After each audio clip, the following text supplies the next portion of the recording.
Today we're going to have, as usual, the weather briefing from Terry Lang from Environment and Climate Change Canada. Then we'll go to our Director of Roadways and Fleet Support, Goran Sherich. Then to Pamela Golden-McLeod with Emergency Management Organization, our Director of that outfit. And also today we have Deputy Chief Mitch Yazdebski joining us from the Saskatoon Police Service to reinforce a message of traffic safety as well. Also joining us on the line, but not making comments, but available for any additional questions should they arise, is our City Manager Jeff Jorgensen and also Deputy Chief Randy Huseman from the Saskatoon Police Service. So with that, I think we will get started in usual fashion, and we will turn the microphone and the show over to Terry Lang from Environment Canada. Go ahead, Terry. Thank you. Terry Lang, Warning Preparedness Meteorologist, Environment and Climate Change Canada. Well, the storm has hit. We had our first wave yesterday that gave the city 10 to 15 centimeters of snow. We had a little bit of freezing rain overnight just to add to the fun. And now the winds have kicked in and the heavy snow is in the vicinity. We are expecting this heavy snow to continue through the afternoon and through the evening. It should begin to taper off in the overnight period. However, the winds are going to stay up for all of the afternoon, all of the evening, and then slowly taper off into the overnight period. I still think we're going to see some winds around in the morning, so we'll probably have issues with blowing and drifting snow even in the morning, but the snow should have ended by then. So when all is said and done, really hard to estimate the snowfall totals, especially when it's blowing around like this, but on top of the 10 to 15 centimeters that the city received, will probably be in the neighborhood of another 20 to 30 centimeters extra on top of that once all the snow has finished. After that, the temperatures will be taking a bit of a nosedive after our nice warm temperatures we had the previous week, but the residents will see a noted decline in the temperatures. Wind chills by Tuesday morning might be in the minus 20 some degree range, so people should note that as well. And that's my briefing. Okay, thank you very much, Terry. Next, we'll go to our Director of Roadways and Fleet Support, Goran Sherich. Goran? Thanks, Mark. Good afternoon, everyone, and thank you for attending the news conference today. So as Mark said, my name is Goran Sherich. I'm the Director for Roadways, Fleet and Support Division at the City of Saskatoon, and part of my responsibilities is overseeing our snow operations on the roads. So as you all know, we are actively responding to the severe winter storm affecting Saskatoon and much of the province. And with a snow accumulation of 10 to 15 centimeters yesterday, we were unfortunately hit also with freezing rain last night, which created some additional challenges. However, we are working through it. Crews have made great progress today, spreading salt, plowing circle drive, and grading snow on the city's priority streets, highest priority streets, providing mobility across the city. We are basically putting everything that we have in terms of resources into this storm today, tonight, tomorrow, and into the coming days. We are staying focused basically on our priority road system, but once the highest priority streets are cleared, we'll move through the rest of the system as well. Given the precipitation and the anticipated accumulation, it is likely that we will be returning to the highest priority roads multiple times to maintain mobility. And Circle Drive is a very good example. This morning it was clear and the driving lane looked really good. Now with the additional snow, we may have to go back there and continuously maintain that facility over the next 12 to 24 hours. Today's focus includes sanding and salting ice-covered streets, intersections, and bridge decks, and also minimizing snow accumulation on freeways, expressways, and arterials by plowing and grading snow. We have a number of pieces of equipment and trucks on the road. Equipment includes 27 graders, 18 sanders, 8 high-speed plows, and 5 sidewalk plows. So between our crews and contractors' crews, we'll have up to 200 people basically fighting the snow throughout the day, today and tomorrow and the rest of the week. Residents should avoid unnecessary travel today, as freezing rain, continued snow accumulation, and high winds will lead to dangerous driving conditions. If travel is absolutely necessary, adjust for driving conditions and watch for snow removal crews. They're equipped with blue and amber flashing lights. In addition to that, stay a safe distance behind and be prepared to stop quickly. To add to it, some traffic signs and actually some traffic lights could be covered with snow, so drivers should practice extra caution at intersections.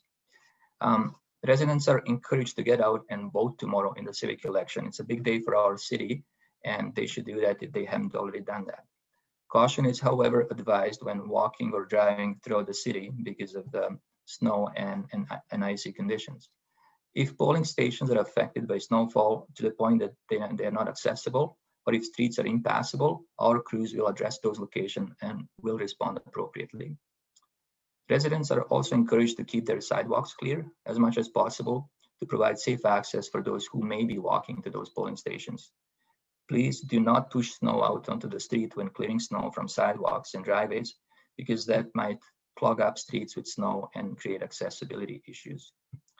More information on our process for snow clearing can be found at saskatoon.ca/snow. With that, I'll now pass it over to Pamela Golden-McLeod, Director of the city's Emergency Management Organization, to provide an update on our emergency preparedness plan. Great, thank you very much, Goran, and thank you to Terry for her update as well. My name is Pam Golden-McLeod, and I'm the Director of Emergency Management for the City of Saskatoon, and I oversee the city's emergency preparedness operations, and that includes severe winter storms like we've experiencing today. And I'm just here once again to remind everybody about their emergency preparedness and to ensure that everybody's prepared and planning for this event. Today, it's less about running out and stocking up on things and more on just staying put. We really want residents to take this chance to stay inside and stay safe. And this really assists us, as Goran mentioned, when you're out on the roads. This creates difficulties for our emergency response vehicles and for our snow clearing operations. So this is a really good time just to stay inside and hunker down for the day. We really want to just encourage everybody also to be reaching out to your friends and those people who might need your help and support. And so connect with your friends, families, and relatives. And as you're aware, we've got approximately 362 people in Saskatoon right now self-isolating due to COVID, and more who are self-isolating because of close contact. So again, if you can reach out to them to make sure they're doing okay. And as always, and I always, remind myself, I don't need to tell people in Saskatoon to do this, they do this naturally, is to look out for our neighbors and those in need, and really to look at, what do they need? Do you have neighbors who need help shoveling? Do you have people who need help with other items? So please just be, like we always are, good residents and kind neighbors. We really, as I mentioned, we're not encouraging you to travel. We do not want travel today. If it is necessary, please make sure, number one, if you're going to travel on any highways, that you check the highway hotline. There's indications from the province that there are areas that are not recommended to travel.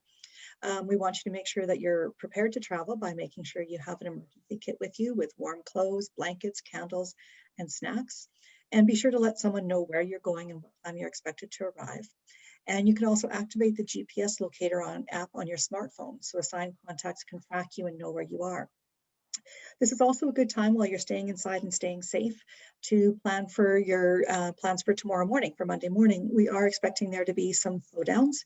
And so we really want you to think about, how are you getting to vote? How are you getting to work? And to pre-plan for leaving earlier and working together with colleagues and friends to make that happen. There's a detailed list of emergency preparedness tips on saskatoon.ca/snowstorm 2020. And just as a reminder, the Saskatoon EMO has issued a Level 2 Emergency Operations Center alert for both our internal and external critical infrastructure partners. And this is fancy language for, what are we all working together on? So a Level 1 alert is just to give our partners a heads up that there's something going on, there's a situation they need to be aware of. A Level 2 simply means that we're all getting together and coordinating and planning together, and that's what's been going on for the last few days. It typically means that there's a complex incident that needs everybody everybody working together. And that's what a snowstorm is. We need to work together with our roadway crews, with our Saskatoon Light and Power, with police, fire. We all work together on this. We just recently had an EOC virtual activation call at noon today with all of our partners together. And the assessment was there that we are at a high state of readiness, that everybody is ready to respond and ready to ensure that we're working towards the safety of our residents. So again, asking the residents to participate in this by making sure you're ready and by making sure you're staying home today and staying put. So over the next few days, just if you haven't already subscribed to Notify Now, to take this opportunity to do that, because if there is any emergency alerts that need to go out during this activation to residents, we will be using Notify Now. And also to check and make sure that you're aware of the updates that are coming from saskatoon.ca/service alerts and following on Twitter, twitter.com/YXE service alerts. So thank you very much. And I'd like to turn this over now to Deputy Chief Uzdebski. Thanks, Pamela, and also Deputy Chief Randy Huseman has joined us on the call here too. And when we arrived at work this morning, I was hoping that we actually missed the worst of this, and then Terry brought us the bad news again and said the worst was yet to come. So if we look outside right now, it's a good reminder to stay home and off the roads in order to let roadways crews do their work and make sure that emergency services like ambulances, fire, and police cars are not unnecessarily tied up responding to collisions because people chose to go out when perhaps they didn't need to. If in the event that citizens do find themselves in trouble and are stranded, we have stood up our Tactical Operations Center inside our police service, and motorists could call police communications at 306-975-8300, and they will be referred to what we've are referring to as a stranded motorist task force. And that's made up of the Saskatoon Police Service Public Safety Unit members, Saskatoon Search and Rescue volunteers, and the Saskatoon Fire Department. And we have access to a number of all-terrain vehicles, four-wheel drive vehicles, and so on. And we should be able to help folks out if they find themselves in a situation that they